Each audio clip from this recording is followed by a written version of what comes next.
So you will not, even if you do the calculation, you will not see the difference. You will not see even in second digit after decimal point, you will not see the difference. So doesn't matter if you use approximation or use actual. The end result, usually after decimal point you keep 2 or 3 digits. Because this guy is too big compared to 1, so you will not see the difference. Yeah? So you got 4 points for both of you guys, those who wrote this equation or those who wrote the equation. Okay. All right. So we will have our next lab on transistor. I wanted to have another lab on diode, but we do not have much time. But we will move on to transistor. Semiconductor. Today I will be spending about a little over half of the lecture finishing the diode chapter 4, and then we'll move on to chapter 5. So chapter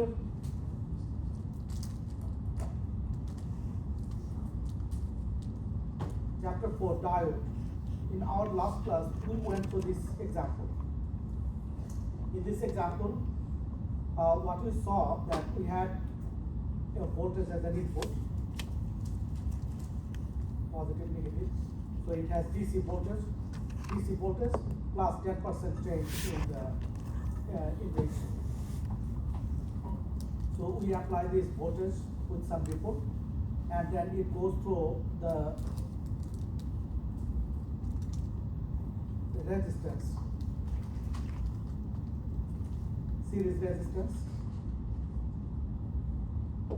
and then we take the output across these 3 diodes connected in series. Now each diode takes 0.7 volts voltage drop. Each diode requires at least 0.7 volt voltage difference between VA and VK. So VA has to be at least 0.7 volt more than VK for this diode to operate. So this diode will have 0.7 volt, this diode will have 0.7 volt, and this diode will have 0.7 volt.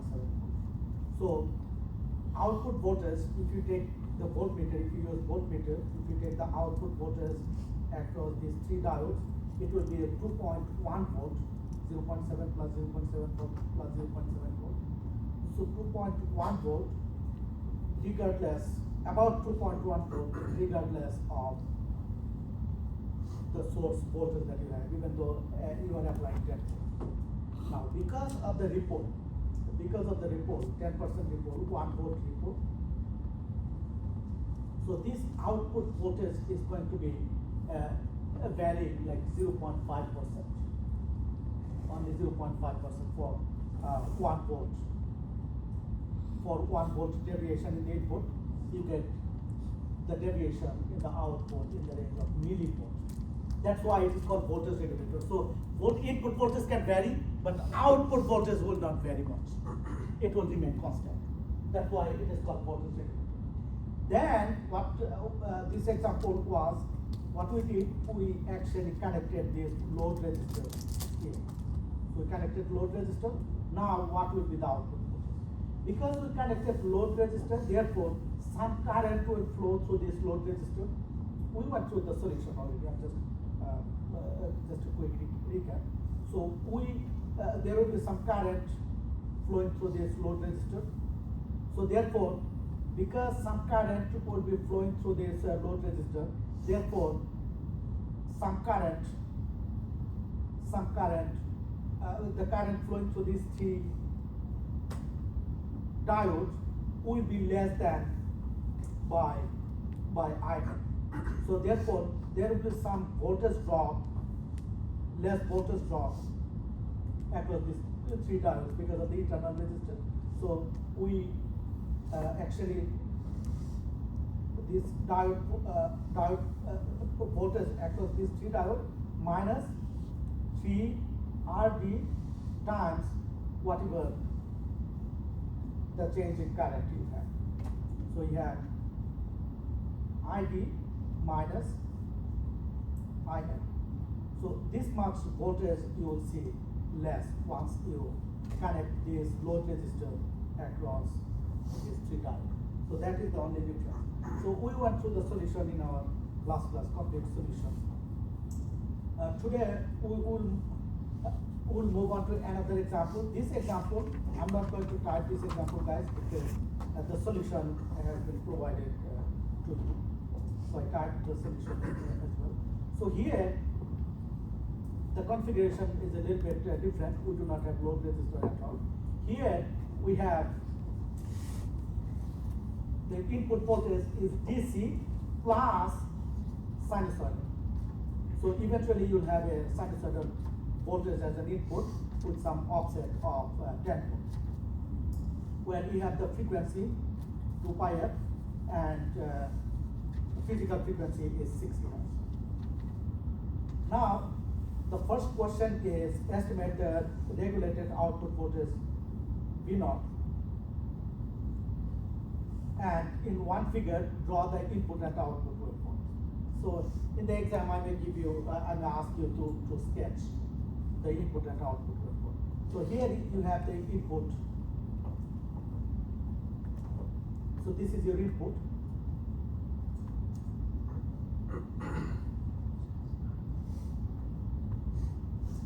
This is your input. So you have this 10 volt here. So this from this point.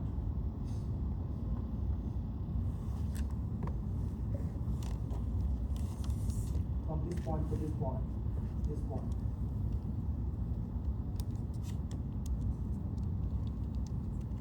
So this is 10 volt, and then you have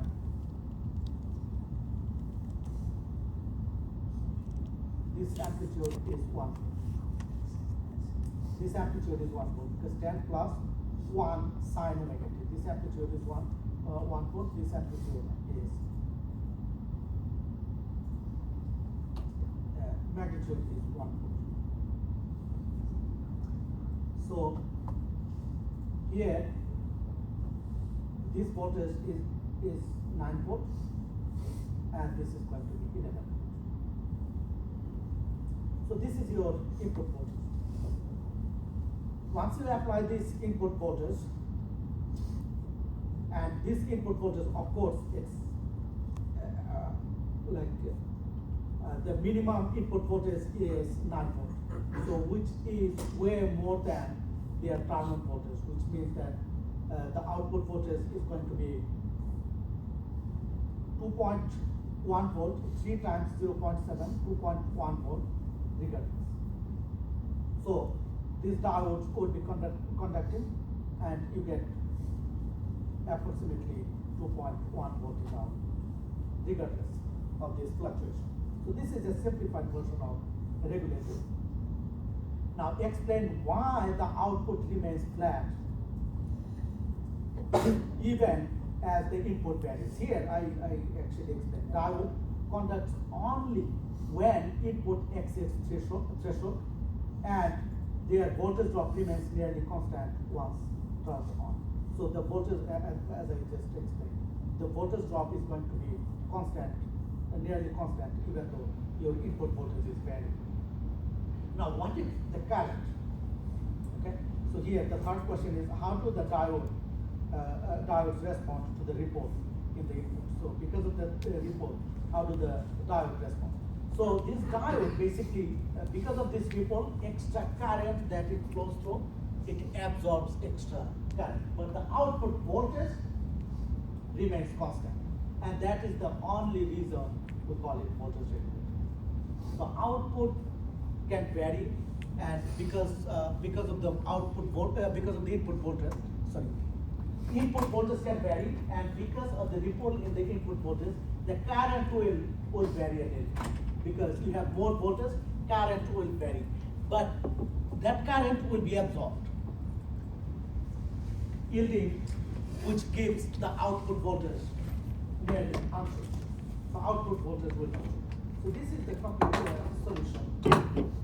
So this is not in the textbook, so I gave the complete solution here. So there is another topic, Zener diode. I went through the theory that Zener diode operates in the reverse breakdown region. Okay? And its equivalent circuit, I provided the equivalent circuit. And there are some, I adapted to this example from example 4.7. So we have input voltage 10 plus minus 1, very similar to the previous one. But instead of 3 diodes, you have 1 Zener diode.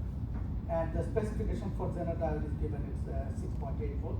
It operates in reverse breakdown region, and what will be the output voltage.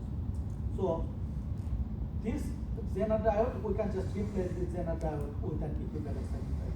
We have an open circuit voltage drop here. You can just think of this as a voltage source, and it has internal resistance.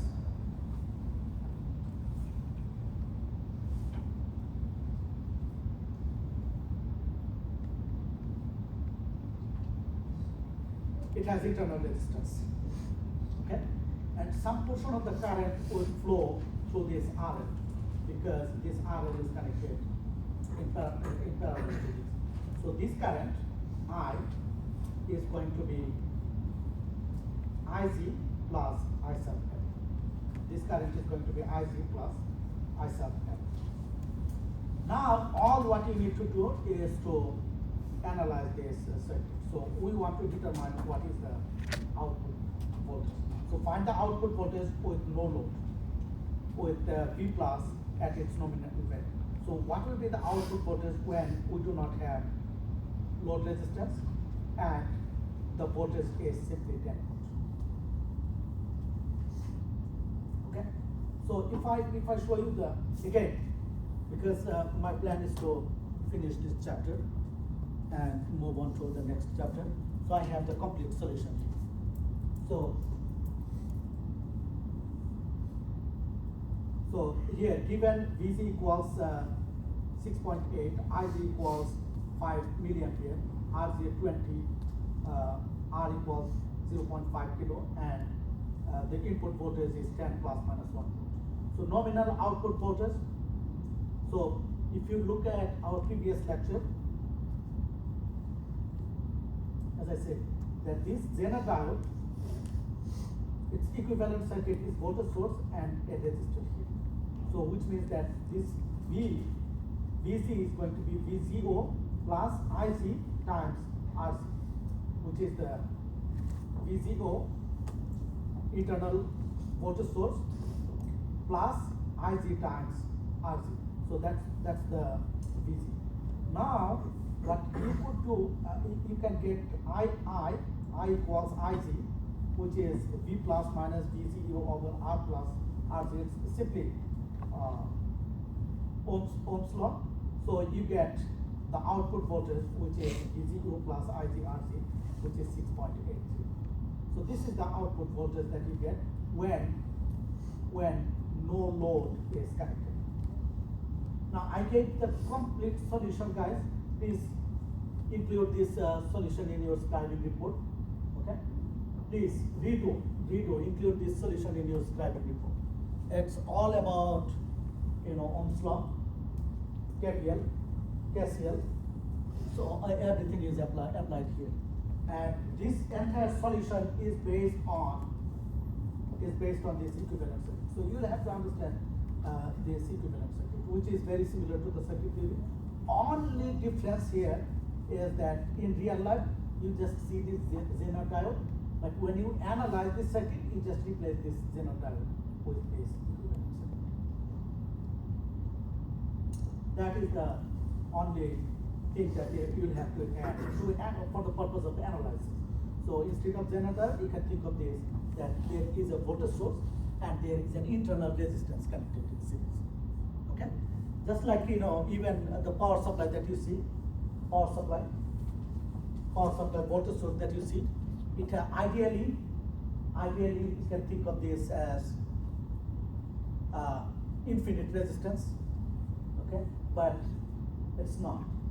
Ideally, there will be some large resistance in the voltage source, but it is not infinite, ideally. practically. And current source, okay, ideally in current source there is no resistance. Think of this as a short circuit ideally, but practically there is a small resistance in series. There is a small resistance in series.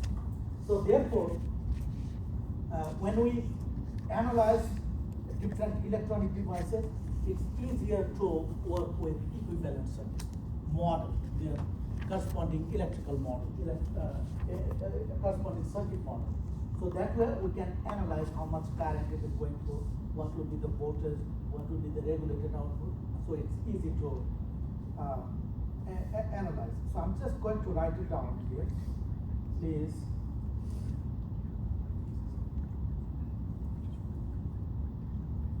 include the complete solution.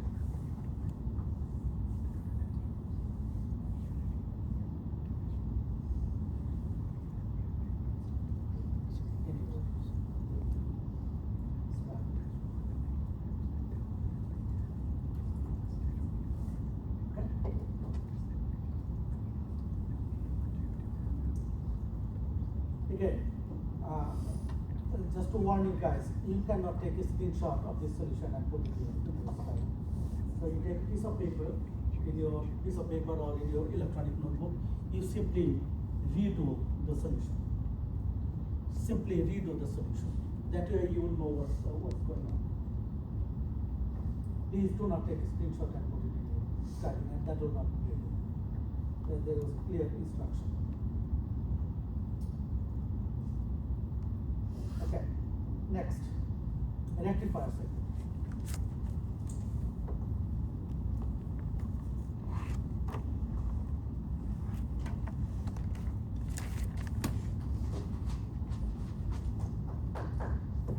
Yeah, I reproduced this figure from the book, but I did change a little bit because I can add some colors and so on. So it's a bit different from the textbook, but main idea is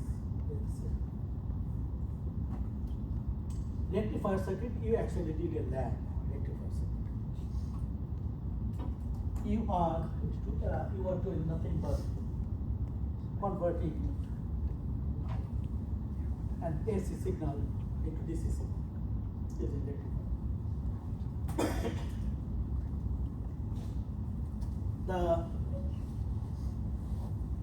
The power supply that you have, look at the charger here. Look at the charger here. See the supply, the adapter that you have. You are actually connecting this adapter to 120 volt. So this is 120 volt. You see that, right? So this is 120 volt. So you have 120 volt right here, 120 60 hertz signal right here. So this is red. Okay, this is high power signal. So now, so the AirPod that you have, the laptop that you have here, this laptop, it accepts 12 volt, about 12 volt, but that is DC. Okay, how do you get that? This adapter, the charger that you have right here, the charger that you have right here, that charger has a transformer, power transformer. And that job of this transformer is to step down from high voltage to low voltage. Okay? So you use this transformer, you use this power transformer to step down.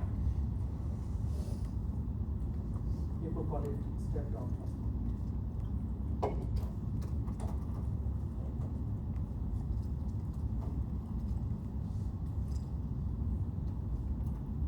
Step down transformer. I'm not sure in 214, those of you took 214 and some of you probably transferred. So in sophomore year, usually you cover transformer. So have you heard of transformer, guys? How does it work? So transformer, basically the way it works, it has different cores, and then based on the level of core, the level of magnetic field, it can step up. There is a step up transformer.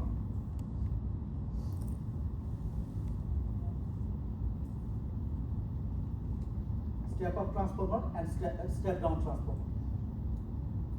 So people use step up transformer.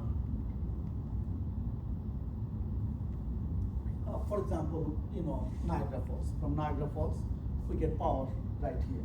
Okay, so people use a step up transformer at the source. Why?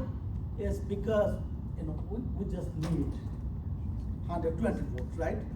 We just need 120 volts.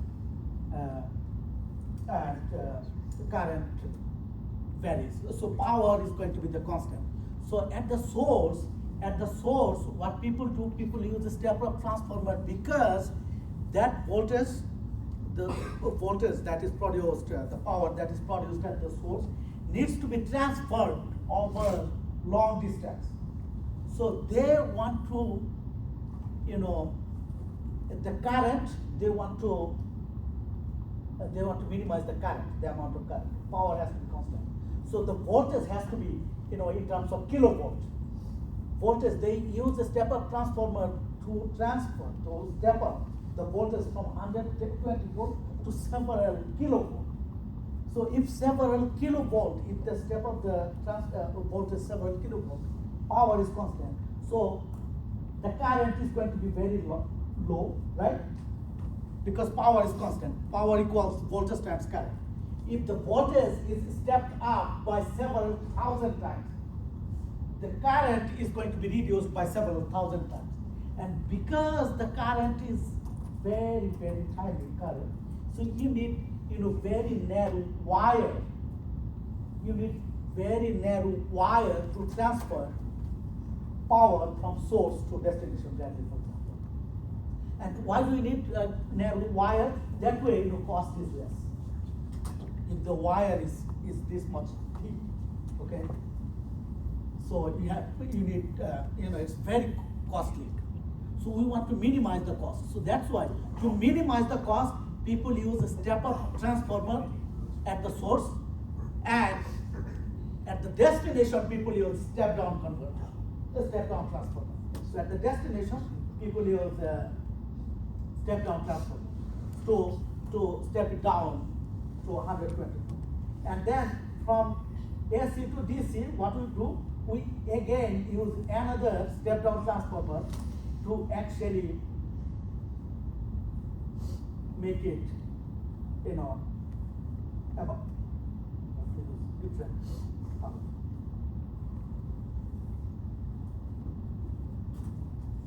So this is 120 volts, and here it is going to be about 12. Now from this 12 volt, this is what we learned in our last lab. This is what we learned. Diode rectifier. We use diode rectifier to rectify the signal. To rectify the signal so that current flows in one direction. Okay? Current flows in one direction, not in other direction. Current should flow in one direction. So that's why we have unidirectional voltage here. So we have unidirectional voltage, which means all positive voltage, and therefore we have unidirectional current. So we have unidirectional current. Now, in today's class, we will see a filter.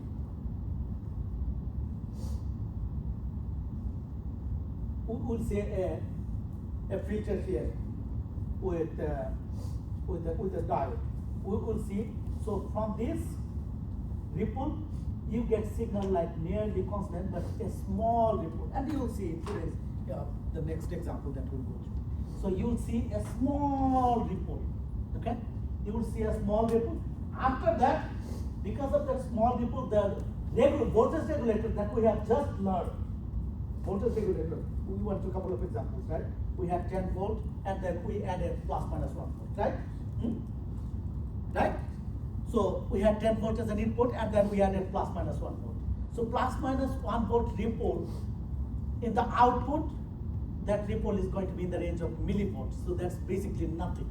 So that's why we have rectifier output is like that. We are going to use filter, and we get, you know, almost constant signal right here. And you see a little bit of ripple right here. That ripple would be disappeared after voltage regulator that we just learned. Diode-based voltage regulator or Zener diode. Mostly people use Zener diode voltage regulator, or you can use diode-based voltage regulator as well to get almost constant output. And this output is going to be, this is what you get in your laptop, in your earpod, in your whatever you see. So these are the steps. These are the steps that we follow to convert an AC signal from 120 volt to, you know, the electronic device that you operate these days. So I'm not going to read my text, I just explained.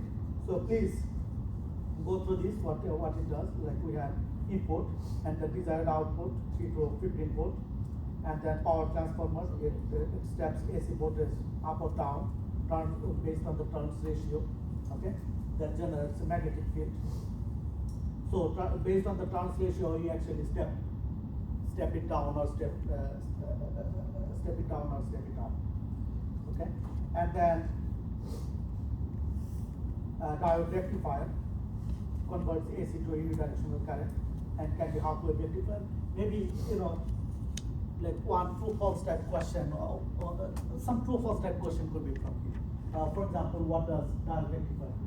Okay, generates current in both direction or unidirection. Okay, so right here it says that converts AC to a unidirectional current. It can be half-wave or full-wave rectifier. And then finally, we have filter, reduces the ripple, and then we get the voltage regulator to reduce, to get almost constant outcome. Now, half-wave rectifier,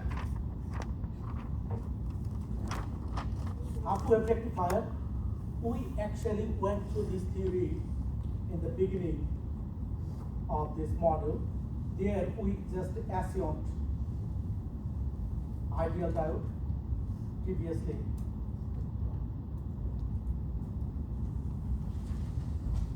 We assumed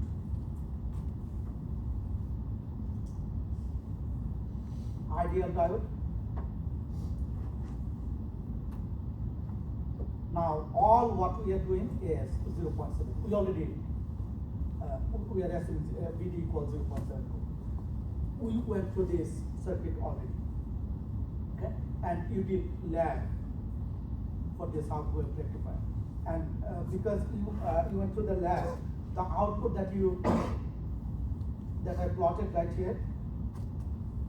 So your input was like that, but the output, you see the output was like this, and this amplitude is not same as this amplitude. This amplitude is actually Vs minus Vd, so about 0.7 volt less. This amplitude is about 0.7 volt less. So I went through the operating principle output waveform, how do they operate, and I explained this output waveform and remarks on small signal applications. So I gave some applications as well. So please go through this and add it in your scribing.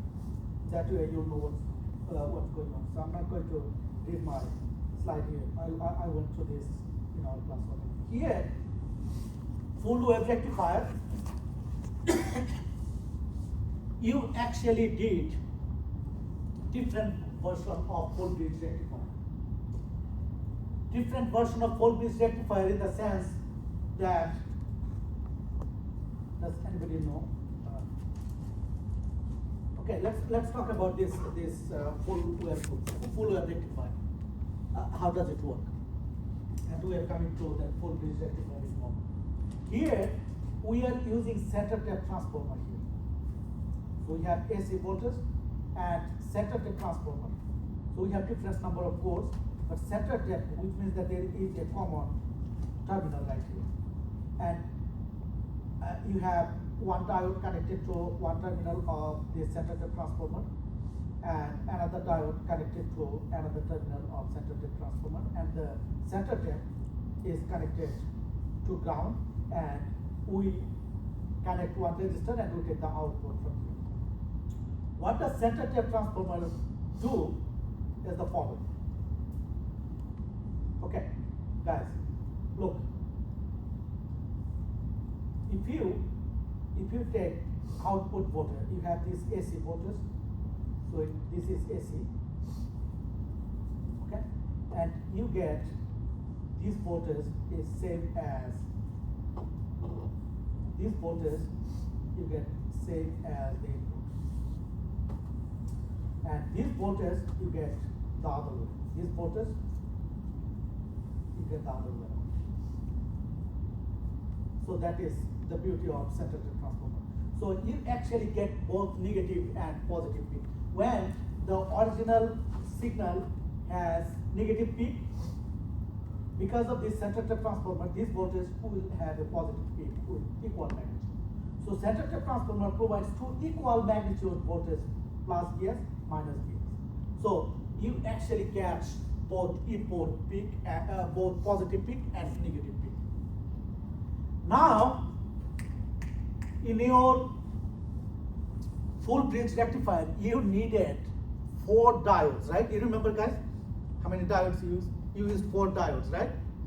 You needed 4 diodes, but center tap transformer, you can actually rectify the signals, catch both peaks, positive peak and negative peak, but it's going to provide unidirectional voltage, unidirectional current, but you just need 2 diodes here. So during positive cycle, you get this positive only diode drop. So this voltage difference is because of the diode drop, 0.74.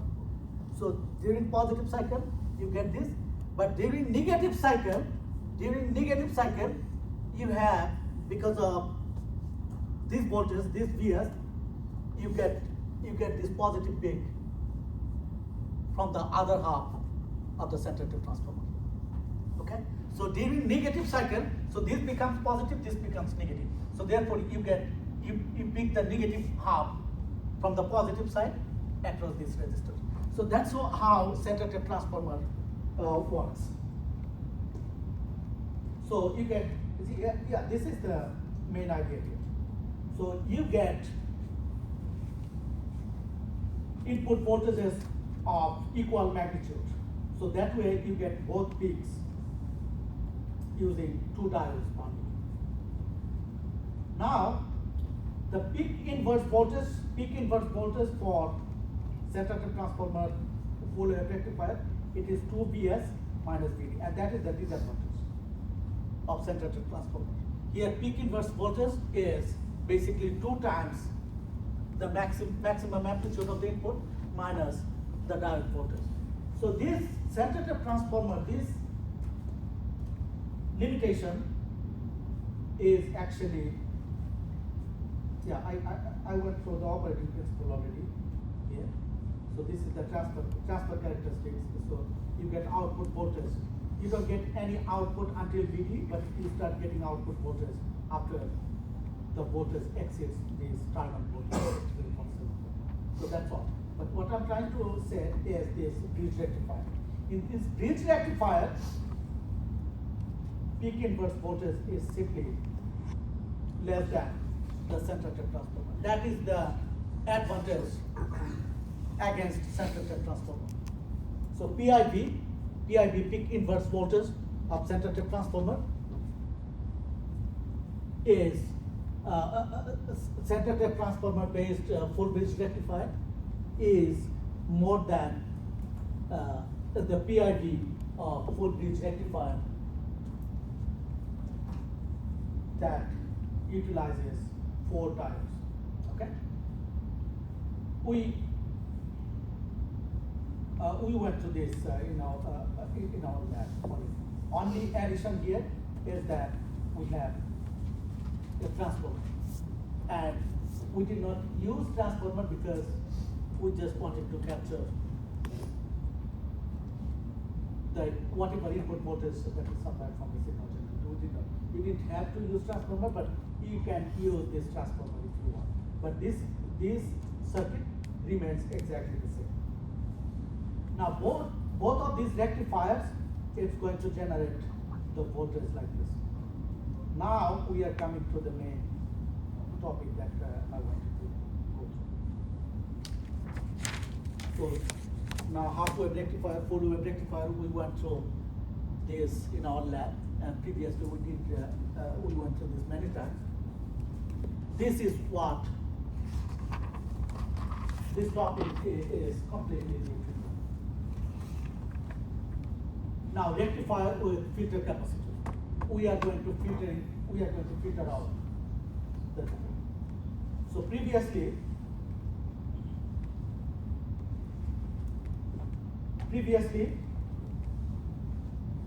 from the rectifier,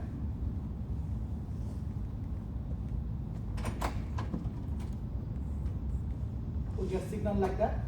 Now instead we'll get signal like this.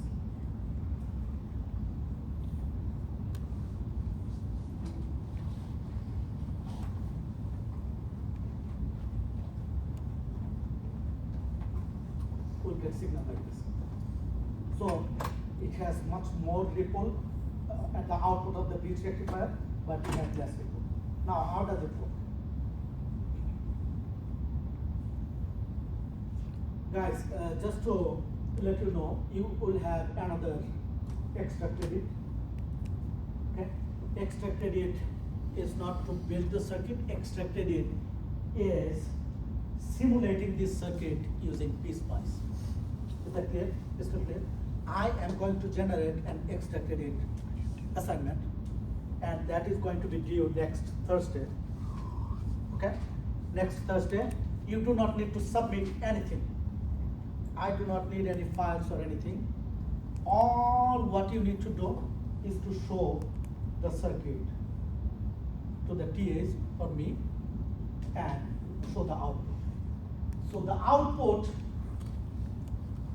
I'm looking for is you will have the input like this, okay, and you have it you have a diode right here, capacitor right here, and a resistor right here. You get the input and output.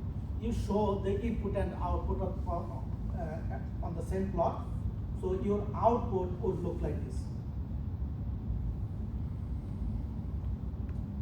Is that clear? You will get a notification about this extracted.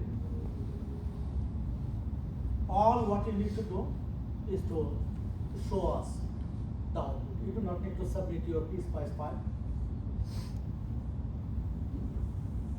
Just demonstrating the output and the circuit to the TA. That's all. Yes? Yeah, you can use the same as the one in the previous lab, okay? Or you can use PSpice mod. I'm going to show you in a moment. You can use PSpice mod. Now the question here is what are the values that you are going to use, right? So for sinusoidal wave, for sine wave input, so you will need to give specific sinusoidal signal. For resistance, you will need specific resistance value. For capacitor, you will need specific capacitance value, right? And diode, you can just use the diode model that you use for the previous lab, or you can use PSpice diode model. So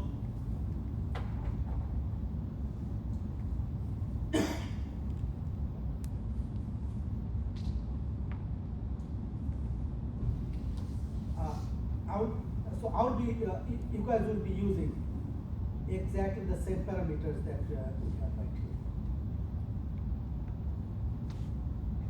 Okay, so you will be using the parameters that we have right here, but what we need to do, I will go through this example in a moment.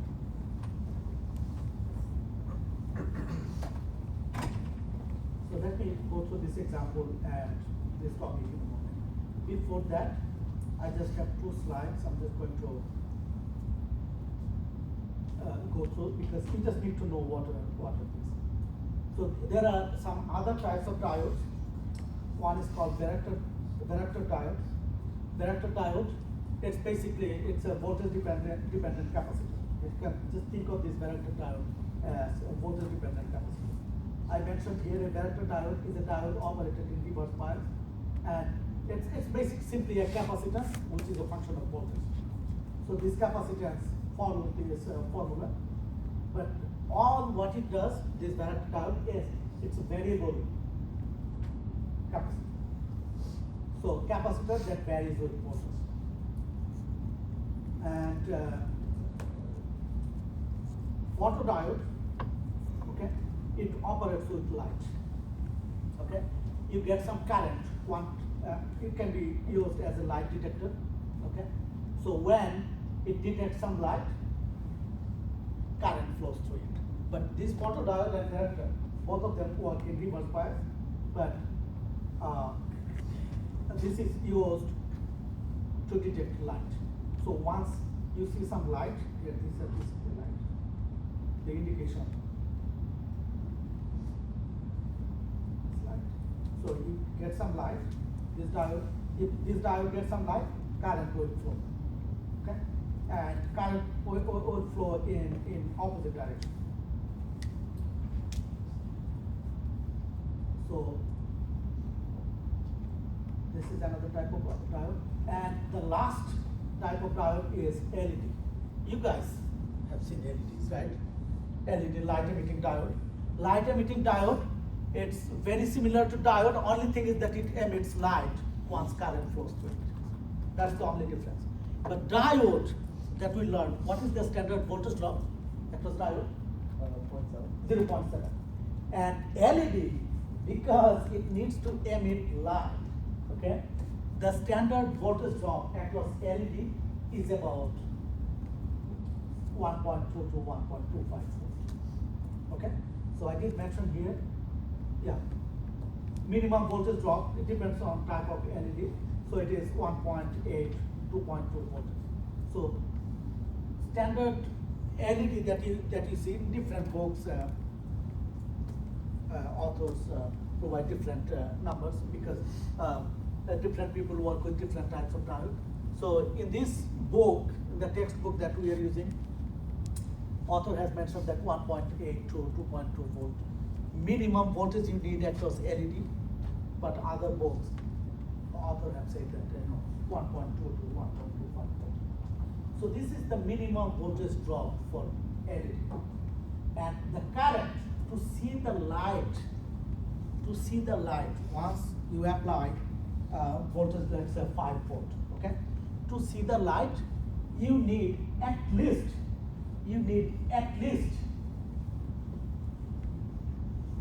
15 to 20 milliampere of current. This author has mentioned that it's 1 to 5 milliampere typically. So it is mentioned that typically greater than or equal 10 milliampere for full brightness.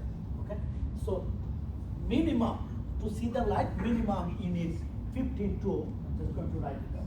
Minimum you need. Minimum current you need 15 milliampere to 20 milliampere to see the light. Okay. Now, if you do not add resistor here, of course, because of this voltage, no resistor, there will be current, like high current will be flowing through this LED, and that LED will be burning. It cannot tolerate current over 100 milliampere. So you will be burning resistors. Okay? So make sure you always use a resistor in series. And make sure you calculate the current, make sure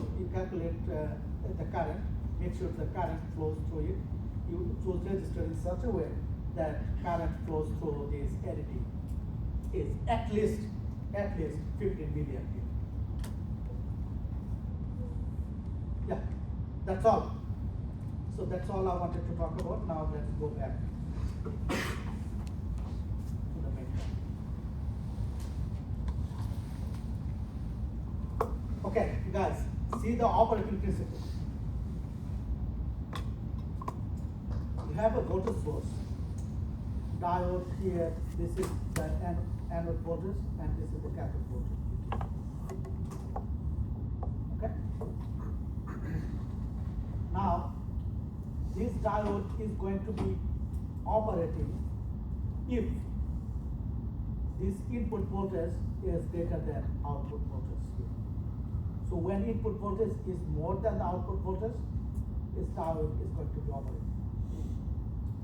Now, initially, let's say you have the capacitor here, and voltage is starting at 0. So no diode, no conduction will happen through this diode, no current will flow.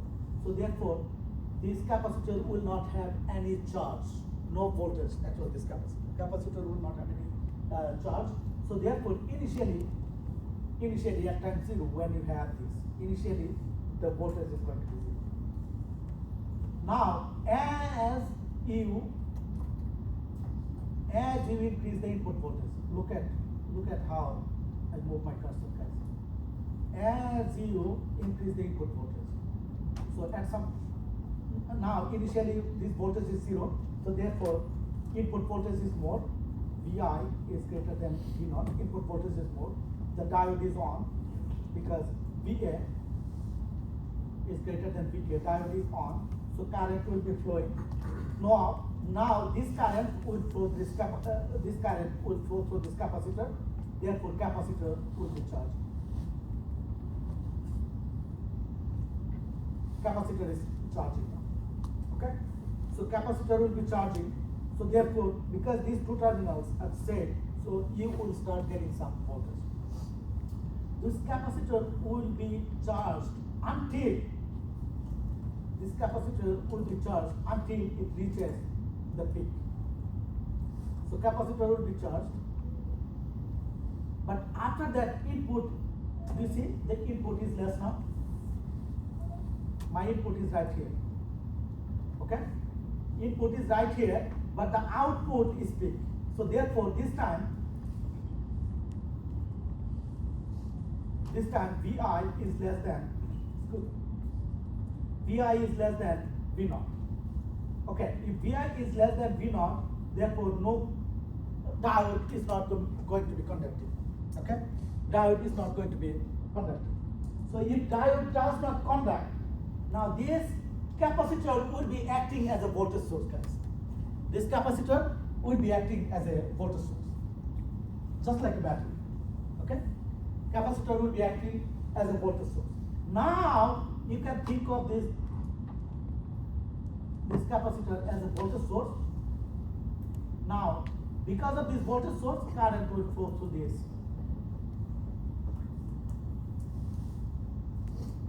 Resistance. If current flows through this resistance, you will have some voltage.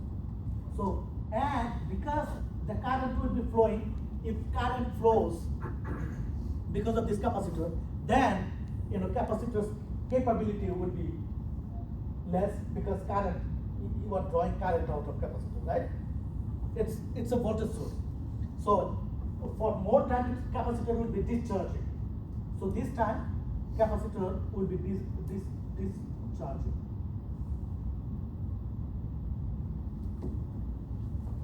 Capacitor will be discharging because current will flow through this resistor now. Because this capacitor will be discharging, so therefore less voltage, you will keep seeing less voltage. So that's why from this point you see capacitor voltage, this output voltage, which is due to the capacitor now, is going to be less now. Until it sees that your input voltage goes right here. Once input voltage is right here and input voltage is going to be more than, now your input voltage is going to be more than the output voltage. Now capacitor will keep charging. Did you guys understand? See what's happening here? Now again capacitor will be charging. So capacitor will be charging until it is peak. After that, the input voltage is less now. So therefore, this diode is going to be off again. Now capacitor will be discharging. Therefore, the output voltage will keep dropping until the next cycle. Did you guys understand? Clear? Yes. So the diode only operates at peak? Yes. Okay. So the diode would be operating right here. So it's a peak rectifier, also called peak rectifier. So which means that this diode in combination with capacitor will be keeping just the peak. That's why people call it peak rectifier. So eventually I'm just going to use different color, I don't know, orange or highlighter. So highlighter. Eventually your actual output is going to be like that.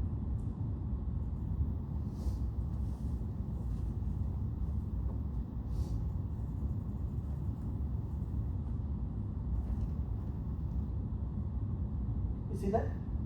It's almost constant. You see a little bit of ripple. You see a little bit of ripple. And how much ripple? I actually denoted this ripple. So this is the ripple voltage. This much is the ripple voltage. This much is the ripple voltage. And now you can actually calculate how much is going to be the ripple voltage, what is the discharge time of the capacitor. Capacitor will be discharging from this point to this point. And what is the charging time of the capacitor? And how much is the ripple voltage? All these you can calculate. I'm not going to go through the derivation, but here I gave you the key quantities. The ripple voltage is going to be Vp times T. What is T? T is basically 1 over F, which is 1 over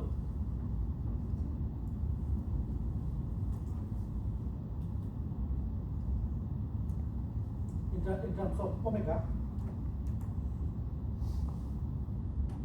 2 pi over omega, right?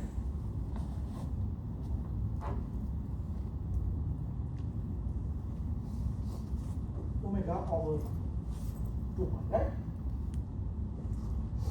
So this is the time period, and this is the peak voltage that is known. F you know what is R, what is C. So therefore you know Vp over R is basically peak voltage over R is basically your load current. So the diode conduction interval is going to be conducting. Diode is going to be conducting from this point to this point. So this is the time delta T. Diode conduction interval is determined using 1 over omega square root over 2 times ripple voltage over the peak voltage. Charge supplied by the diode during this conduction interval, charge supplied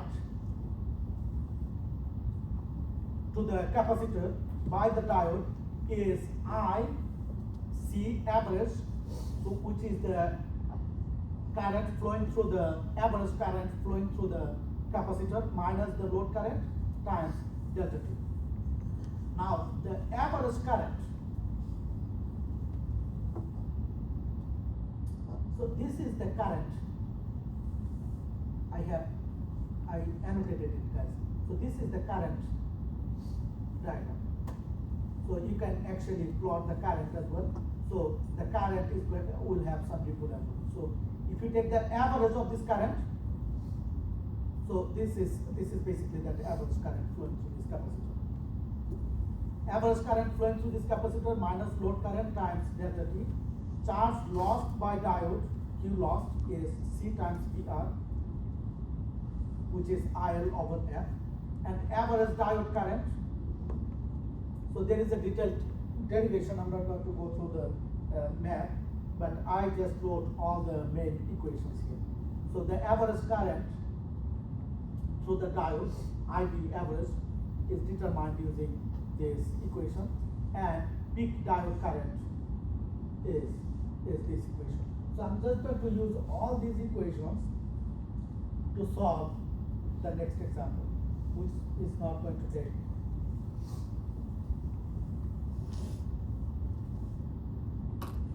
long time. So we now know the circuit diagram solution. So consider a peak rectifier fed by 16 hertz. So you have F equals 16 hertz to 60 hertz,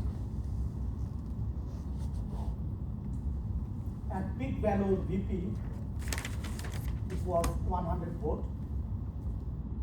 Resistance R equals 10 kilo ohm.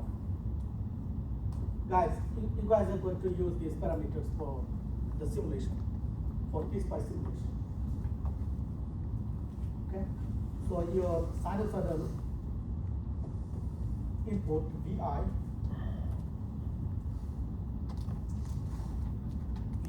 is going to be VP sine 2 pi 60t, and this is the signal that you are going to generate, that you need to generate, the sinusoidal signal in your PSpice.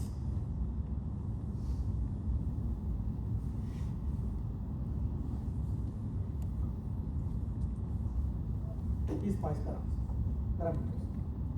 So you have peak voltage, sinusoid, sine 2 pi 60 t, R equals 10 kilo ohm, and VR, ripple voltage, is 2 volt. The ripple voltage is 2 volt. Now find the capacitance.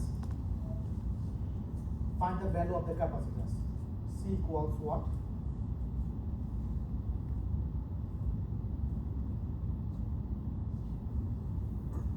Calculate the fraction of the cycle during which diode is conducting. So delta T equals what? And average and peak values of diode current. So you will need to determine IB average equals what? And IB max or IB peak equals what?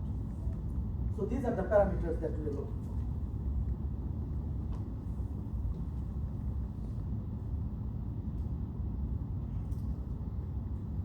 for. So it's now a matter of applying the correct formulas.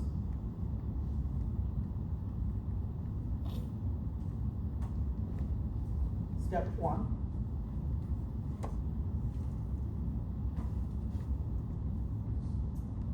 Capacitance. I'm going to find the capacitance. Capacitance C is going to be IL over F VR.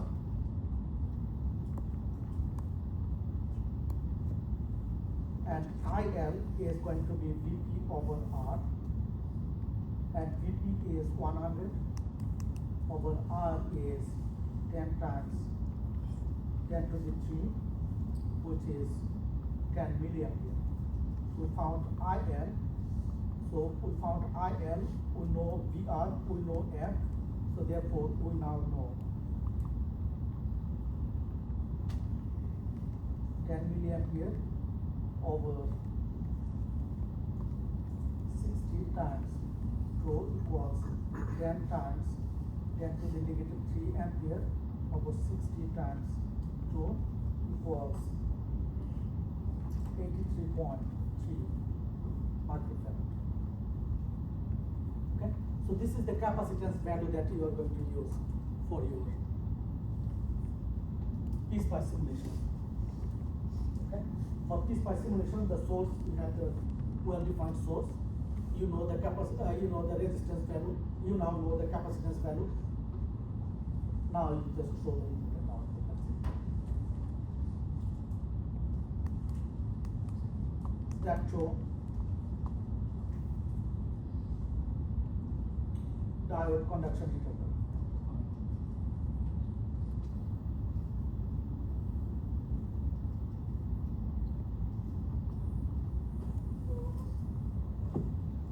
Diode conduction interval. First find omega equals to pi f, which is 2 pi times, what was the frequency? 60. Very good, nice. It is 377 radians per second. It's a matter of just plugging this into the equation. Delta T is going to be 1 over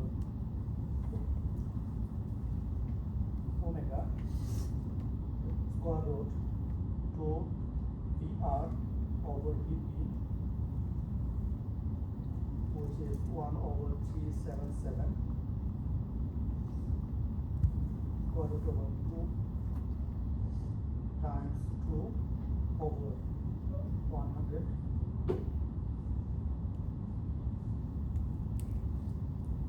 or delta T is going to be. Now, I know some of you have calculated, could you please help me? I got the answer, I just wanted to double check. The mistake is from my side. It should be 1.63 milliseconds.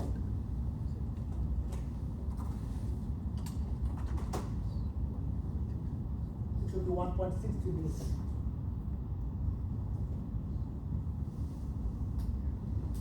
One over 377 square root over 2 times 2 over 100. Very simple.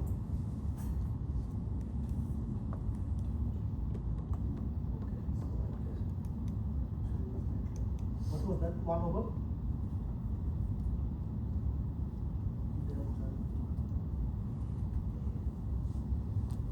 Delta T was 1 over 2.5. You go over 2.5 or 377. 377 times then square root 4 over 100. 4 over 1.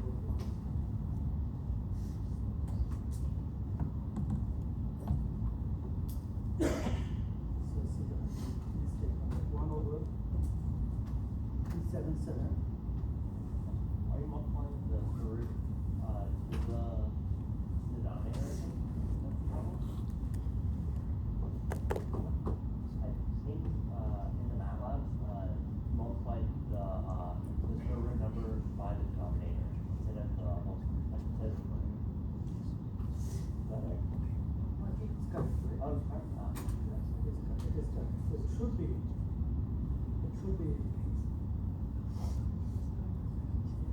0.53. I got 5.31. Yeah. Yeah, it should be 0.53 milliseconds, Oh, never mind, it's correct. Okay. right?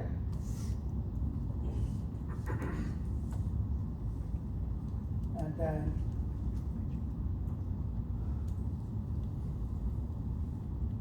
step 3, I'm going to find all the currents, average currents. Average diode current. So ID average current is I sub L times 1 plus pi square root over 2 VT over PR. Okay.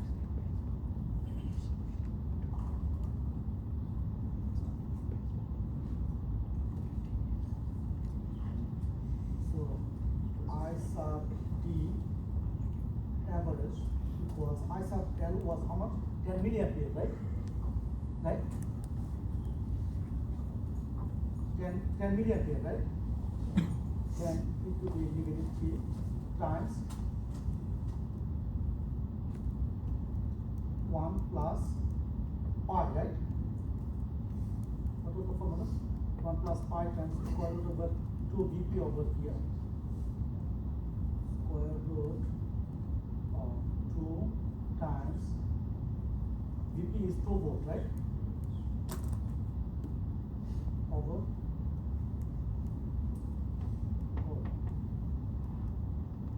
2 times Vp is 100. Vp is 100 over Vr is 2.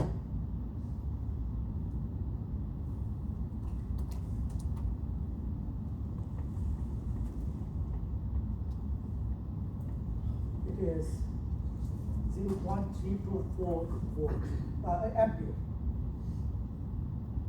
It is, let's write it down, 10 times 10 to the negative 3, 1 plus pi square root over 2 times 100 over Vr is 2.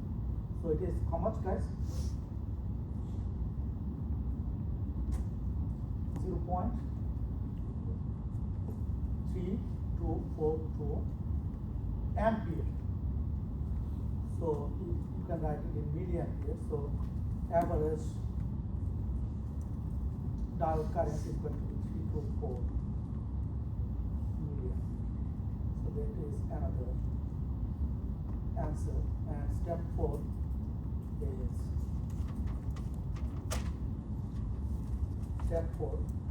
is ID max, the peak current. Peak current is basically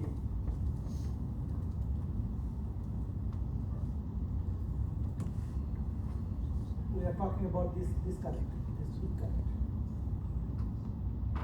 ID max. So this peak current is going to be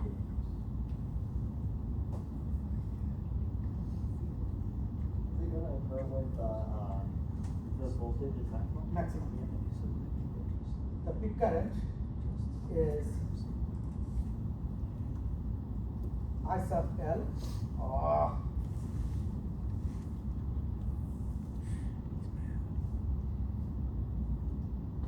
Peak current is going to be I sub L. It's the same equation instead of pi, it is going to be 2 pi.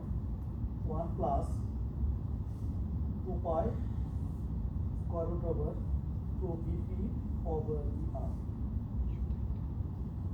It is going to be 10 times 10 to the negative 3 times 1 plus 2 pi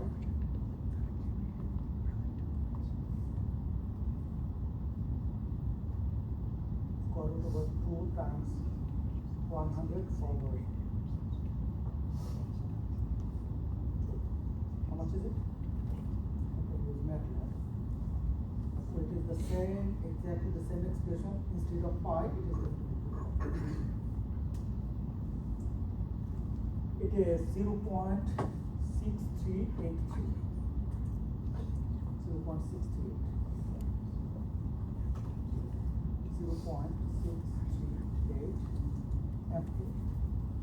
So ID max is going to be 638 milliampere.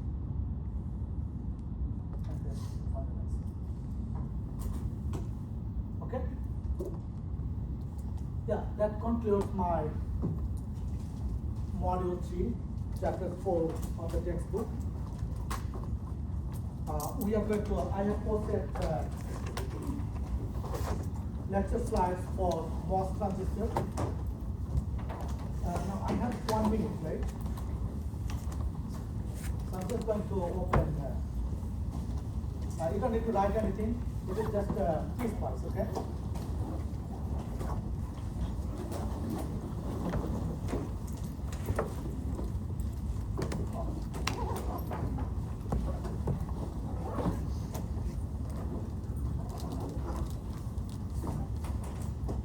Okay, yes. Actually, you know what? I will just quickly show it probably next time. But keep practicing piece-wise. Draw this circuit diagram. It is, make sure you know that it is this example 4.8. example 4.8, the solution of this example, these parameters, you will be using these parameters for the circuit diagram that you will draw in PSpice, okay, guys? Okay. And I'm going to set the deadline, usually 1 week, it's expected. All right, so thank you guys, see you on Thursday.